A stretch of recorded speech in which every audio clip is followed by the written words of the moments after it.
I'm coming in hot. Hey family, it's your girl Brit Brit. I just want to come on here because I see a lot of people keep asking me, like, why am I in rehab? Why am I in recovery? Last year, on May the 6th, I had went to the hospital because I couldn't breathe well. And they had to put me in an induced coma. And the reason why they had to put me in an induced coma, they did this on May the 10th, is because I had pneumonia 3 times last year, which messed up my lungs. And then I had 200 pounds of fluid in my body. Also, my heart was enlarged by 25%. And they had to put me in the induced coma because of all those things to heal my body. But during the time of me being in the coma, I was in the coma for 35 days. I stayed in the hospital for 3 months, and I was at a rehab for 2 months. During the stay at the hospital for the 35 days, my mother stayed there with me, praying. They had told my mom that I was not going to make it through the night and that I was going to go into cardiac arrest and die. Well, God had other plans, and that is not the plans that He had for me.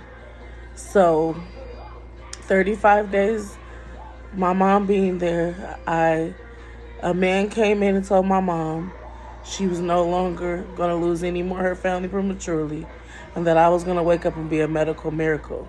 I had a trach, I had a feeding tube, I had all kind of things hooked up to me. They were giving me all kind of medications, about 10 medications. I had blood coming out of my nose and my mouth. I had, my heart rate was going up to 300 and everything like that. My mom told me. She witnessed all of that. And all I could do is just say, we gotta just love on our mothers. Because when I tell you I have a wonderful mother, a praying mother who stayed there, she didn't eat. She fasted from me for 35 days. She didn't barely sleep. When I tell you she praises the Lord, she praises the Lord. She believes in Him.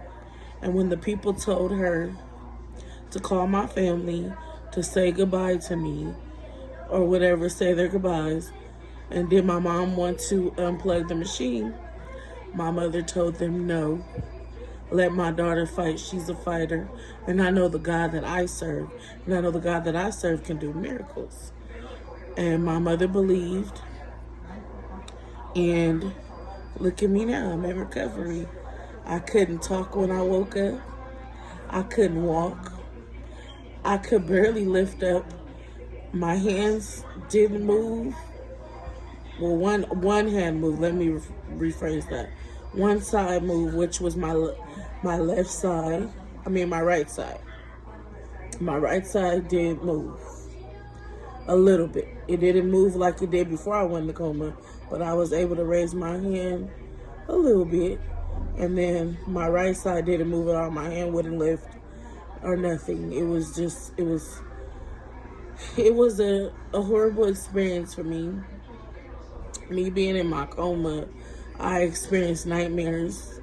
I experienced in my coma being raped, being like going to different dimensions. When I first went into the coma, it was like I was falling down to it was like I was falling down to a dark hole, and then I ended up in a car that was lit up. I didn't see any of the things that other people seen, but I did go to different dimensions and places. I felt like when I was dropping down into that black hole, that was God showing me what hell was. I didn't see the fire and everything because I feel like He was basically just giving me an idea of what it could look like, that dark place. And I've heard other people's stories and the things they seen, and I did experience some things, like I said, in my coma dream, which I wouldn't call it was a dream, it was a nightmare. I experienced, like I said, being raped, just all kind of crazy things. People trying to kill me with guns, with me being in the hospital down in the basement being raped, a nurse in the hospital trying to inject me with a poison that could kill me. And every time anybody tried to do any of those things to me, my mother just popped up and saved me. That's how I know she was there on her knees praying, and that's how I know that God was with me. And basically, I say this to say, God is real. He is really real, because I am his walking and living testimony. I have so much I want to tell people.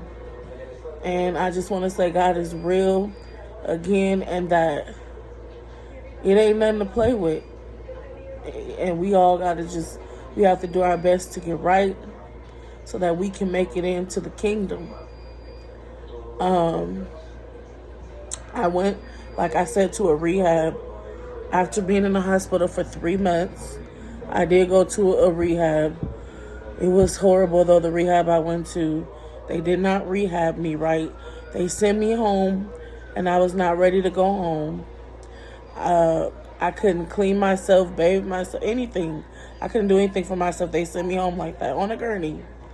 My mother had to call the paramedics to bring me up on a special chair. She called them and asked them why did they send me home like that. They basically told her it was out of their hands. It was nothing that they could do because they already had discharged me. My mother told them, why would you send my daughter home like this when she can't do anything for herself? If something happens, it's a fire, how am I supposed to get my daughter down these stairs? They didn't have nothing to say. They just sent me home with home health. Home health really only came in 2 days a week. I needed extensive therapy. I ended up cutting my butt on the bedside commode they sent me with, which caused me to have an open cut, and I had to go to the hospital because it had got infected. I had went to Centinela Hospital. I experienced so many bad things there with nurses and CNAs and just so much. It just shows me how the medical field really is when it comes to taking care of people that can't do much for themselves. God opened my eyes to a lot of things that I've seen. Just even in the place that I'm in right now, I've experienced so much. Just trying to get back to recovery and just trying to get back on my feet. But just seeing the way that patients are done and like I am in a rehab / convalescent, so there is older people here plus people that are here being rehabbed, and just seeing how the older people are done, even myself, the people that really can't speak for themselves. The medical field is crazy, and it's just crazy that people take on these jobs knowing that it is not going to be a passion of theirs, and the way they do people, the way they do them, it's like, why did you even get this job? Because you don't have a passion for this. You don't have a passion for people. You don't really care that these people are older or people are like me that's trying to get back on their feet. Like, you just come here for the money. And I just feel like if that's what you're into this job for, you shouldn't do it. Because it makes the people like me and the older people have to suffer because of the poor job that's being done. I wouldn't recommend anybody to send their mom to one of these homes, especially if they're not verbal, because they will take advantage. They will sweep things under the rug because they don't want to be caught. And I just feel like if I can change just one person's life with my testimony, I've been through so much, but this is just a piece of my testimony. But if I can just change one person's life today off of just giving you a briefing of my life and what I've been through. It's coming up in a couple days, the day that I went into the coma. And it's kind of a bittersweet time because I came such a long way. Don't nobody understand how good the God is I serve. My Father is good. I'm a person that had trachs in their throat. When I woke up, I couldn't speak. They were using a piece of pad that looked like a keyboard off a computer to have me spell things. It was so frustrating. Nobody understood what I was saying. It went from that to all of that coming off of me and God doing the miracle that you see before your eyes. And this is just the beginning. This is just the beginning of my testimony. And I just thank each and every last person that come on here and comment. I thank you for your wise words, your wisdom, your prayers, everything. I just wanted to give that briefing because a lot of people have been asking me, why am I here? Why am I in recovery? So now you know I'm currently working on my walking, and it's getting good because at first I couldn't do any of this stuff. So I just thank the good Lord. I thank him for saving me because a lot of people didn't make it, but he saved me, and I'm happy and I'm grateful. And I just want to say that I love you all. God bless you. Keep me in prayer, and I'll keep you in prayer. And have a blessed day.